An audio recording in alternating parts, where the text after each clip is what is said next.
The Edmonton Oilers and Philadelphia Flyers are in complete and utter disarray.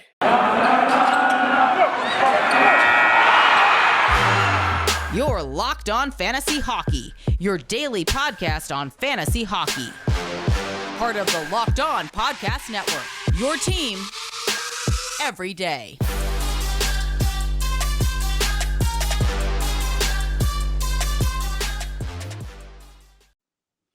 Hello and welcome to the Locked On Fantasy Hockey Podcast, part of the Locked On Podcast Network. Thank you for making Locked On Fantasy Hockey your first listen every day. Don't forget, we are free and available on all platforms. That also includes YouTube. So if you want to see Flip and I's beautiful faces, make sure to go check it out there on YouTube. I'm Steele Roden. I'm a recent graduate of the College of Sports Media in downtown Toronto. I've been doing podcasts over the last couple of years, and if you want to check out some of my work, you can go on YouTube and type in NHL Quick Hits and check out some of the content I've made there. And this is the gentle giant himself, Big Flip Livingstone. He's worked at The Score, freelance writer for Dover Hockey as well. He's been a content creator for many, many years. But Flip, we have a lot to discuss on today's podcast. Flip and I will help you the best we can with your choice for tonight's daily fantasy sports players for tonight's games, as well, and try and give you the best choices and picks to win you a little bit of extra cash to stuff in your pockets there. But first, we have our first recurring segment on the podcast. What the flip is going on? Hey, the graphics are coming. The fancy visuals are coming. But, man, I'm excited for the first What the Flip inaugural segment on our second ever podcast and show here, Steele. And seriously, what the flip is going on with the Edmonton Oilers and Philadelphia Flyers? This is going to be one of the segments that you'll hear a lot from Steele and I, where we'll be highlighting one of those moments, teams, trends, a viral tweet, a video where it just doesn't make sense. So we're going to start our first What the Flip off with is the Edmonton Oilers and Philadelphia Flyers, where I don't think we really know what the flip's going on in either of those cities. Do we, Steele? Yeah, it's a little tough. Well, I think we do know what's going on with the Edmonton Oilers. I think we can all agree that their goaltending is just in complete shambles. They've been on the market for a new goaltender, it seems like, for the last couple of years, but they just can't find one. But honestly, with the Philadelphia Flyers, it's a little bit of a tougher situation to actually figure out what the flip is going on there. So to me, these two elite franchises, they're in complete shambles right now. Yeah, it's funny that both of these teams seem to be riddled by similar perennial issues when it comes to finding the right mix of guys to man the blue paint. Philadelphia has been a goalie graveyard for the better part of 2 decades. I can't remember really when Ron Hextall, but might be dating ourselves a little bit. But it's strange because Carter Hart really looked to be, and let's not put the whole book out on him just yet. But yeah, it's really a shame to see him struggle. I'm mostly saying that because for those of you out there know, I probably have him in every single format for fantasy, daily fantasy. I'm glutton for the punishment when it comes to Carter Hart. But yeah, I don't know what the flip's happening with them, but I don't think their issues are only in net, are they, Steele? No, there's a lot of issues, and I think that's why a lot of their players are on the trade block right now. Like a lot of rumors, Claude Giroux might be dealt before the trade line, Ivan Provorov, Ristolainen as well. But let's stick with the goalies here. You know, looking at both these teams with the Philadelphia Flyers, they're on a 13-game skid. Hart is 7-14-5 this year with a .912 save percentage and a .287 goals against average. So the stats right there aren't that bad, but for fantasy owners out there, it's really tough to figure out, or not to figure out, but to get a starting goaltender. And if your starting goaltender is struggling like this, there's not a lot of options out there on the market. So if you're a fantasy owner who has Carter Hart, who may have Martin Jones, or maybe even Mikko Koskinen or Mike Smith, what do you do in this situation? Pray, and hope for the best. And you know what? I've been one of those guys in this very situation, and I hate to say it, but I employ both Mikko Koskinen and Carter Hart in my deep dynasty keeper league that I'm in. It's our 12th season running. I really don't want to get into that either, but it's honestly, Steele, it's not a favorable situation to be in. Obviously, not to bounce around here. On the one hand, you have Mikko Koskinen and a guy like Mike Smith and Skinner in Edmonton, who is basically, pick your poison of mediocrity there. And then on the other foot, you have Carter Hart with a ton of talent, all upside all day, a high ceiling, the junior pedigree, and just, he's getting let out to dry by, a defense that, every time you turn around, they're letting, 4 or 5 or 6 goals in. I know Carter Hart can be better, but I tend to think that the situation in Philly, at least in net, is much more fixable in the short term. Whereas when I look over at the Edmonton Oilers, I really don't know what Ken Holland has been thinking. I know he's been a little bit cash strapped, but Mike Smith, cuckoo Mike Smith, and Mikko Koskinen, who's roasting his own team, in his home language right there in the dressing room. That's a mess in Edmonton. I know they've pulled it out the last 2 games, turned it around a little bit. I don't know. It stinks to me in Edmonton. What do you think about that take, Steele? Yeah, I think you're right on both ends for both these teams.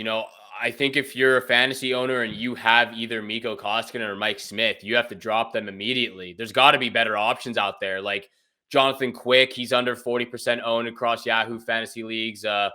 Philip Grubauer is not much owned as well. So there's definitely better options, even though Philip Grubauer and the Seattle Kraken have not played, up to par this year. I don't think anyone expected them to be one of the best teams, but not this bad. But yeah, like I feel like if you have Mike Smith on your team or Mikko Koskinen, with Mikko Koskinen, it is fair. He is 14-8-1. So you are still getting fantasy points from all those wins he gets. But, he has an .899 save percentage. He's letting so many goals in, and he's been absolutely brutal. So just because he's getting the wins, he's not doing much to help the Edmonton Oilers in the long run. So for me, I think if you own any of those guys on the Edmonton Oilers in the crease, you got to drop them right away. There's better options out there. I would have to agree with you, and maybe that's one of those things where it's like, duh, that's obvious. But, don't go down with the sinking ship. And as much as I do think the Oilers aren't done with yet, they allow goals with the best of them. And let's highlight the fact that other than Darnell Nurse and maybe Bouchard, I don't know what's going on the blue line there in Edmonton. So I think that has to be noted, that those goalies are, again, being hung out to dry, maybe a little bit like Carter Hart. But yeah, like I would not give up on Carter Hart. Let's say that. Bail on those other 2 bums. I would even honestly be more inclined to go with a guy like Skinner, who might get some more looks down the stretch here with Mike Smith on the shelf. If Koskinen continues to play bad, and I know they've won a couple of games, but that was an overtime, gutsy Connor McDavid magic the other night. Yeah, they're lucky to get that. So I would even be more inclined to ride with a guy like Skinner. But honestly, I don't know what the flip is going on with either of these teams because I don't see either situation really rectifying this season. And for a team like the Oilers, who obviously have playoff and cup aspirations with 2 guys up front like Leon Draisaitl and Connor McDavid, you can't help but feel that this back end is really, really holding them down, and not in a good way. Like, I mean, holding them back. So yeah. Oh, completely. So with the Philadelphia Flyers, I think you hit it right on the nail there with Carter Hart. Like, it's a total fixable situation there. Like, you look at some of their young guys up front, you're only getting production out of Claude Giroux and Cam Atkinson right now, which was a great acquisition by the Philadelphia Flyers. Whoever has Atkinson in their fantasy league, props to you. But, you look at guys like Joel Farabee, who I've talked to a couple of people that he could have been a late draft pick in your fantasy league. Very disappointing. Only 18 points this year in 33 games. He has been brittled with the injury bug. He is out for another 4 weeks right now. So that's another guy who you might need to drop if you do have him in your team.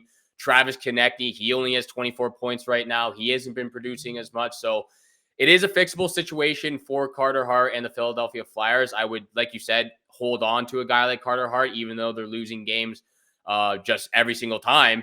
He's still getting the odd fantasy points here. Like, there are a couple of games where it's in tight situations, and then there's games where he lets in 6 goals. So it's a fixable situation. I think you're completely right there. And you got to also remember, like, if you're talking long-term, keeper dynasty, it's clear who the situation is better for in terms of the player you want to keep there, and that obviously being Carter Hart. But at the end of the day, the Edmonton Oilers have Connor McDavid, and that team will only go as far as he and Leon Draisaitl carries it. McDavid is the straw that stirs the drink. Edmonton is 11-3-1 when 97 scores, and that's a stat that cannot obviously be overlooked. Another thing that I wouldn't overlook is BetOnline, Steele, because from football to basketball to hockey, boxing, and even the UFC, right over to your favorite Vegas casino games, you're going to want to head over to BetOnline and take advantage of all the amazing offers available for 2022.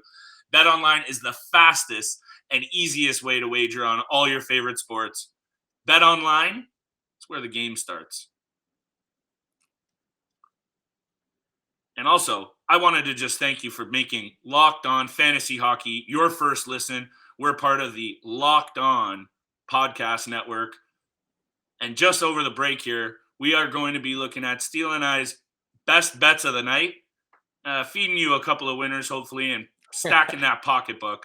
But right now, I'm going to have to throw it over to my boy, Mr. Roden, to break down a couple of, I hope, daily fantasy picks that also put some money in that pocketbook. Steele, hit me with what you got for Thursday night's action. Yeah, there's a lot of games on the schedule for Thursday night, 10 games to be exact. So I picked out a couple of the big matchups that you could target a lot of guys and, some big value guys as well as some great depth players to fill up your lineup for daily fantasy. So for me, I got to go with the Anaheim Ducks versus the Montreal Canadiens with the first big matchup. I did mention this the other day against the Toronto Maple Leafs, and I'm going with the Anaheim Ducks this time. It's their second game it's their second game in a back-to-back. So I think obviously going up against the Montreal Canadiens on the road, who have been absolutely terrible this season, I think you have to hit hard with some of the Anaheim Ducks big dogs right there. So I went with Trevor Zegras. He's got 30 points on the season, and I paired him up with his line mate, Ryan Getzlaf, who's got 26 points as well. So for me, both these guys, they're on the first line. They're on the first power play unit. Like I said, they're going up against the Montreal Canadiens. So I would hit heavy with the Anaheim Ducks players and those two specific players right there. I like the Getzlaf pick. I think he deserves a lot of credit as one of the best players, and I mean it, one of the best players of this past generation. He's, I'm not going to say underrated because he's in his twilight of his career, but he's turning back the clock this year, and he's having a great season. I believe he's over a point per game. I know he's dealt with some injuries. I know that he's, definitely in the last season or two of his career. But when it comes to fantasy, daily fantasy, that might be a nice little tasty treat there on a fair price on a guy like Getzlaf, who thankfully has a player like Zegras along with him to pick the feet up and put the feet down, because I think that's one of the things we can clearly say that Getzlaf is lacking these days. But the hands still work, baby. Those hands are magic. And if you're counting on a couple of point night, a couple of assists here, a couple of power play points maybe, I think Getzlaf is a really sneaky pick, Steele, and I like it. I would be concerned about the back-to-back. It's East Coast swing for Anaheim. But with that said, man, Montreal is bad this year. Oh, yeah. They've been absolutely terrible. And, there's so many things that come into play for why they've been so bad, but to go from the Stanley Cup Finals to pretty much last place in the league in a season is just absolutely incredible. I will say this though, and I'm not going to get off on a tangent. They do deserve a little bit of credit because they've been dealt a pretty crappy hand. And it is a crappy hand. It takes a lot for me to say that for the many reasons that are obviously clear, but COVID, injuries to key players, personal reasons, bad coaching, really bad front office management, like horrifically bad. So the product on the ice obviously suffers because of those things. But yeah, anyway, you're right. Let's hammer the Ducks against the Habs, and I'm feeling it. Let's move on. Yeah, so my second big matchup, and I would love to hear your opinion on this. Thank you. It is the New York Rangers versus the Columbus Blue Jackets. I think that is another heavy game. You got to go with the New York Rangers, who are at the top of their division in the Metropolitan Division right now. So two guys that I paired up with again, I think they are going to be priced very, very high, and that's Artemi Panarin and Ryan Strome. They do play together on the second line. Panarin, 45 points on the season. Strome, 32 points as well. I think Ryan Strome is one of the most underrated players. I actually picked him up for my own fantasy team, and he has done wonders for me because I actually traded for Artemi Panarin as well. So those guys just bounce off one another. They've been absolutely fantastic for me. So if you can pick up Ryan Strome in your fantasy league right now, or maybe potentially get a trade done, I would go with try to get that done as soon as possible. But again, the reasons why I picked Panarin and Strome, they're on the first power play unit together.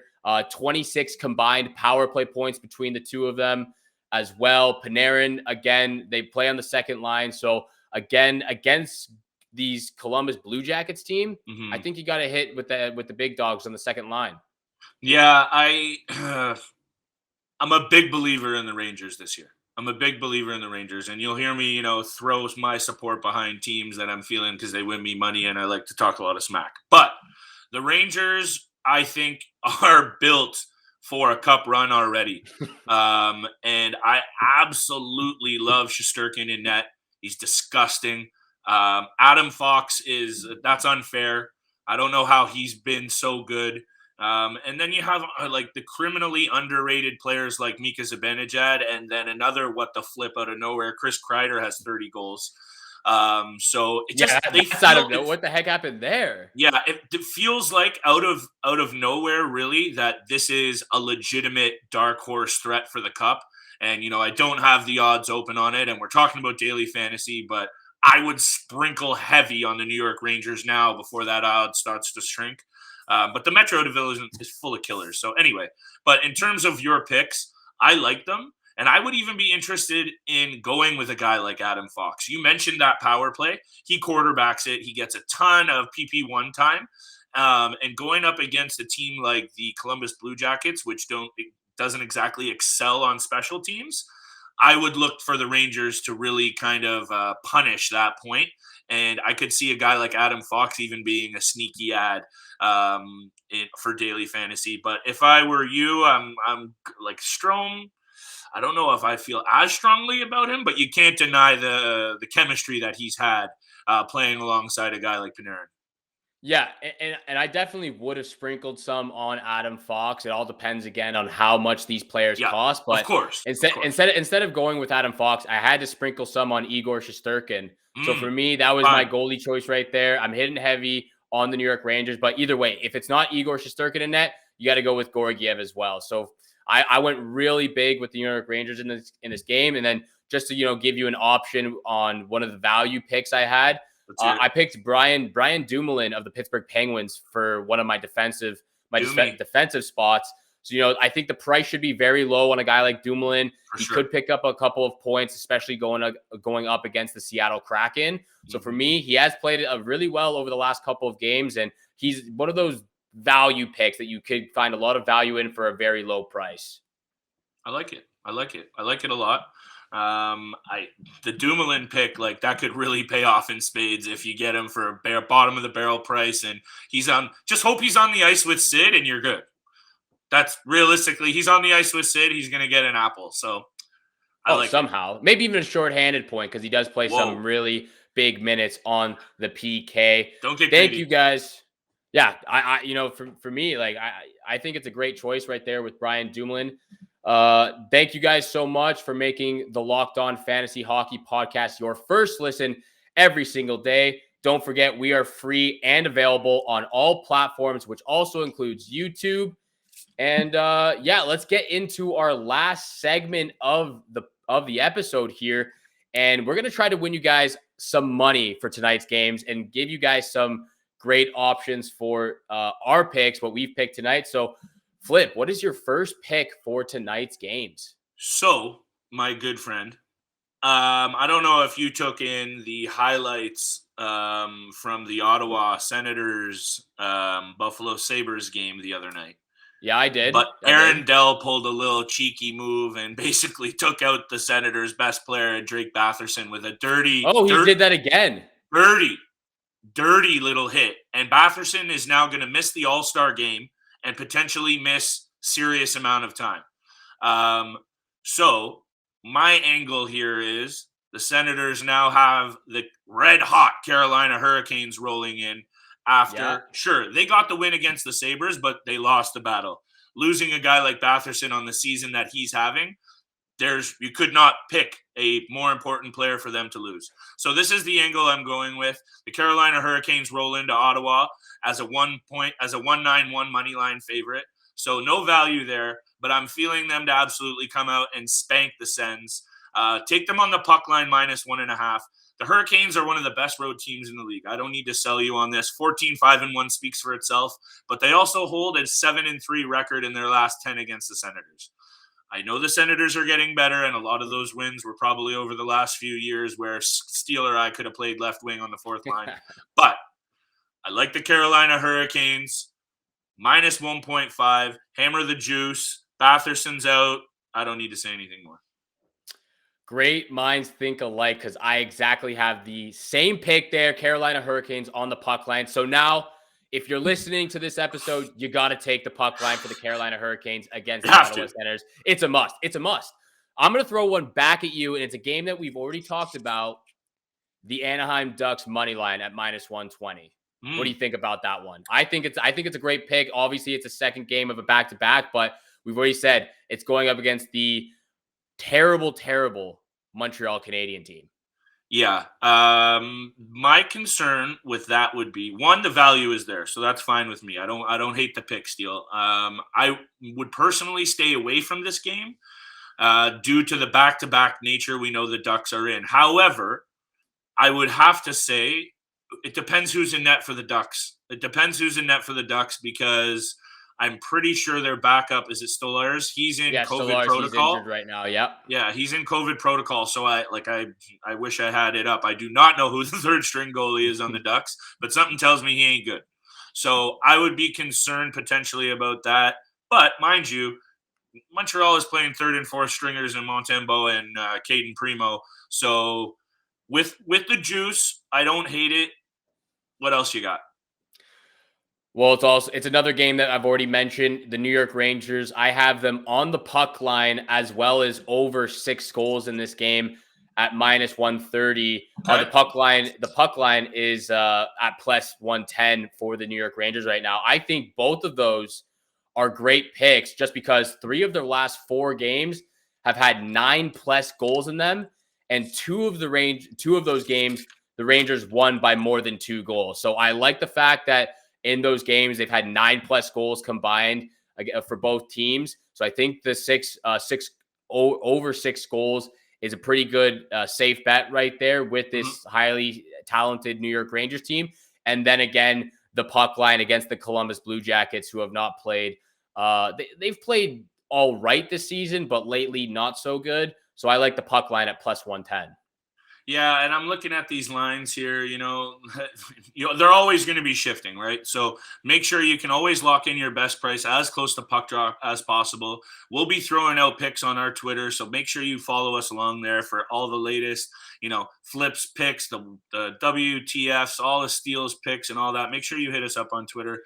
But a pick that I'm feeling, Steele, is the Nashville Predators on the money line. I'm looking at this here. They're rolling into Edmonton. I know we talked a lot about Edmonton's struggles. I know that they've won the last 2 and they're trying to right the ship. Nashville's always a balanced, hard to play against team. David Poile in the front office in Nashville deserves so much more credit than he gets.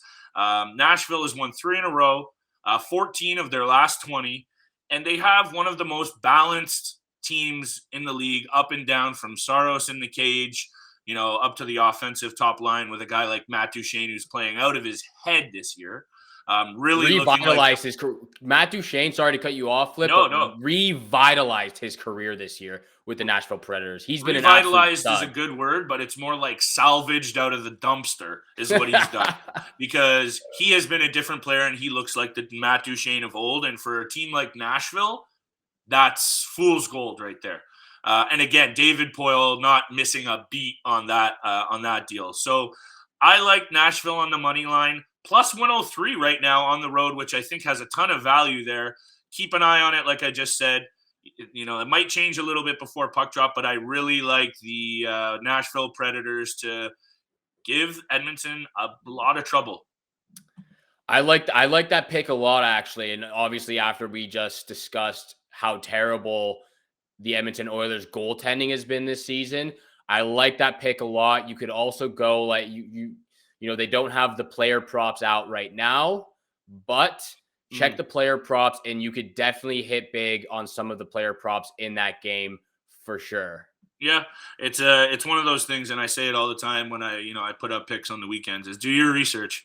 Do your research. There's no magic elixir to knowing the game of hockey. You watch it and you read it, and that's it. It's just like anything. So I have one last pick for all y'all hockey degenerate heads out there.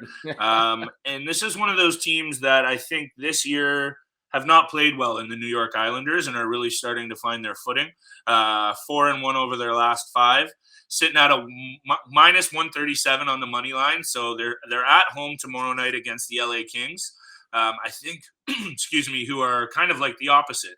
Played out of their head to start, played way better than what people expected, and now I think are falling back down to earth a little bit. I like this situation for the Islanders against the LA Kings team, who is only 1-4 in the last 5. Minus 137, I think it could be a lot worse odds. So I'll jump on that on the money line. And I think that's another, 1, 2, that's 3 more winners, Steele. So you're welcome, everybody. You can thank me later. Not a lot of side bets amongst us tonight. I think we are very similar with our picks. I think the best one of the night that's easy money is the Carolina Hurricanes against the Ottawa Senators on the puck line. I think that one hits no problem, as well as the New York Rangers over 6 goals and the puck line as well. Those would be my 2 favorite picks right now.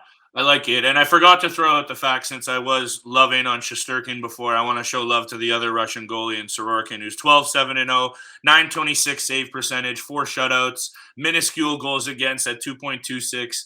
And I was saying the other night to my dad, I think that Russia would have been a team to really reckon with at the Olympics if NHLers had gone, simply for the fact that they now, for the first time ever, have 2 all-star caliber goalies. So that's a whole other show. That's a whole other segment. Speaking of which, thank you for making us your first listen, and you might as well make your second listen, the Locked On Bets show.